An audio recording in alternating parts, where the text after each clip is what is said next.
Hello mga kasari, kabarangay at ka-Mary Mart. Ako nga pala si Madam Tats at isa ako sa maswerteng naging bahagi ng kabarangay program nitong si Mary Mart. Ano ba ang kabarangay program ni Mary Mart? Para sa hindi pa aware sa kabarangay program, ito yung nag-o-offer si Mary Mart ng free renovation ng ating tindahan. Ang kapalit ay kukuha tayo sa kanila ng supply for 3 years. May nauna na akong video na ginawa tungkol nga dito sa kabarangay program. Pwede nyo pong panoorin after nito. At yung nakikita nyo ang video ngayon ay ito yung dati kong tindahan bago pa i-renovate ni Mary Mart. Noong mga oras na ito ay nagliligpit na rin kami ng mga paninda dahil sisimulan na yung renovation. Kaya tignan yung mabuti bawat sulok kung gaano kagulo, kung gaano kadilim at kung gaano ka-disorganized bago pa i-renovate ni Mary Mart. Tumagal nga pala ng 5 days ang renovation, 2 days yung aking preparation at 2 days din yung aming restocking. In total of 9 days na sarado ang aking tindahan. At after 9 days, ito na nga ang tindahan ko. Kayo na ang humusga kung worth it ba talaga ang kabarangay program ni Mary Mart. Simula sa signage, ayan yung signage ko, J&J Store sa baba Mini Mart.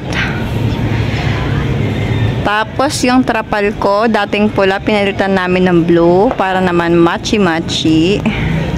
At eto na yung tindahan ko ngayon after nga i-renovate ni Mary Mart. Simula sa outside view, ito ang makikita, yung istante. Provided din po yan ni Mary Mart. 2 istante yan na naka-customize sa sukat ng store ko. Shout out kay Architect Lou na humawak at humandle ng store renovation ko. Yeah. Tapos, naputol nga dahil may bumili. And then, ito yung aking unang stante.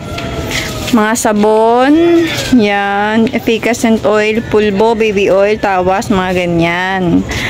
Tapos, sa baba, yan ang nilagay ko mga napkin at saka school supplies. Kasi itong part na to, nasisinaga ng araw, kaya hindi siya pwedeng lagyan ng paninda. Tapos itong estante ko, lagayan ko ng mga biskuit pang retail. Binili ko to sa naglalako, 1,500. Pwede siyang hulugan pero 2-3 yata hulugan. Tapos tinawaran ko lang siya ng 1,500 cash. Yan, mga candies. Tapos ito, luma ko pa to lagay ng candy ko. Ayun na, pabili kami flat tops. Tapos, naputol na nga ako kasi may mga bibili-bili na. Ito naman yung pangalawa kong istante. Ayan, dito sa part na to, nakapaglagay na ako ng mga biscuits. O-Pops. Tapos sa baba, school supplies pa din. Yan yung pangalawa kong istante. At pagpasok, ito nga ang view. Dito muna tayo sa right side. Sa right side, dito nakapwesto yung aking ice cream na lumakas mula nung na front. Before kasi, nasa loob yan. Ngayon, almost 2 times a week na akong umu-order at nagre-refill. Katabi niya yung chiller. Yan, mga soft drinks, alak. Tapos, sa tabi ng chiller, yung mga condiments. Sa taas, yung mga plastic cups. Condiments. Yan, sa baba yung mga bar soap ko. Tapos yan, condiments hanggang doon. Yan. Hindi pa kanong kumpleto yung aking stocks. May mga kulang pa katulad ng Zonrox. Yan pala ang stock ko ng Zonrox. Ewan ko kung darating ngayon yung in-order ko.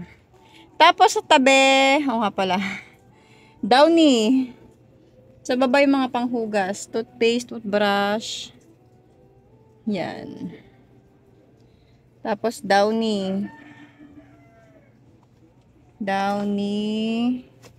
Sa taas yung mga shampoo ko. Ito yung mga retail kong shampoo. May mga animan din ako. Yun nasa likod. Pero mostly retail. Sa baba niya yung mga conditioner. Keratin. Tapos powder. Nasa taas ko mga diapers. Yarn. Tapos powder. Tapos, dito na naman tayo sa ng ulan. Ang lakas na ng ulan. Live na kaganapan ngayon dito sa Batasan Hills, Quezon City. Ang lakas ng ulan, oh my God. Balik na tayo dito sa pagtutour ko. Yung nasa gitna ako na island mesh, ayan, puro chichirya yan. Tapos sa baba, yung mga debote. Oo nga pala, another tip, huwag kayong maglalagay ng mabibigat sa taas. Kasi may nakita kaming video, yung buong gondola, pinuno nila ng debote like liquor. Tapos, nag-collapse yung gondola, yun basag lahat. Kaya yung mga debote ko or mabibigat, yan, mga nasa baba lang. Hindi ako naglagay sa taas. Sa taas, puro magagaan kung mapapansin nyo. Yan. Tapos, ito na nga yung aking island mesh. Actually, dalawa yan. Binawasan namin yung isa kasi nga, wala nang space yung counter ko, yung table ko para sa counter. Kaya yung isa binawas namin. So, ito, yung island mesh ko puro chichirya. Yan. And then, sa kabilang side, yan, puro chichirya.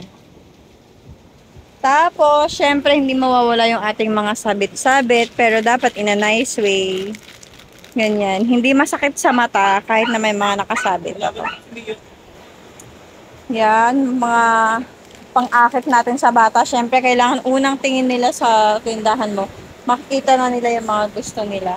Like candies, marshmallows, lollipops, yan, Skittles, mabenta sa akin to. Yan yung mga sabit-sabit ko. Yun sa dulo yung nips. Tapos, eto nga yung counter area ko. Bigas. 50-55 ang meron ako. Yung 55 ko, Coco Pandan to. Tapos, yung 65 malagkit. Tapos, ito nga nang nasa gitna ako, tabi ng counter. Yan, mga pangbaon at palaman. Juices, tsaka itlog. Tapos, dito naman tayo sa mga incans ko. Syempre sa taas, yan yung magagaan talaga. Like, chichirya cup noodles. Tapos, sa baba yung mga dilata. Yan, century tuna 5-5. Sa baba, mga sardinas. Yan, medyo nakaharangan pa yung iba. Tapos yan, nandun plastic dilata rin yan. Yan, noodles. Yung nasa sulok ko is mga noodles din, like pancit canton. Tapos sa baba nun, alak pa rin. Katulad ng sinabi ko sa inyo, lahat ng debote ko or mabibigat nasa baba. Tapos sa counter area ko, nandiyan naman yung mga sigarilyo. Malalaking gatas at Nescafe, ay kape. Mga twin packs. Singles, magkakatabi. Yan. Gatas, Milo, Energen, magkakatabi. Yan, medyo challenging talaga mag-arrange ng paninda. Sa akin, hindi ko mabilang kung naka 3 to 4 times ako magpalipat-lipat para lang ma-arrange ko ng ano. Eto naman sa baba nila, yan yung mga juices. Syempre sa baba ng juice, ka-partner niya, tadan, mga alak din. Gin. Always pag may bibili gin, hindi mawawala ang juice powder. Kasi best partner yan. Kaya pinagpatong ko sila para isang kuwaan. So yan, ito lang naman ang palibot ng aking store. Sobrang laki na nga ng pinagbago mula nung ginawa ni Mary Mart. Thank you talaga kay Mary Mart. Tapos, ano ba yung nandun sa loob ng kortina? Yung mga sobra kong alak. Stocks ko na alak. Ang nandito ay ang aming bodega. / sala kainan. Ayan, nandito yung mga sobra kong stocks.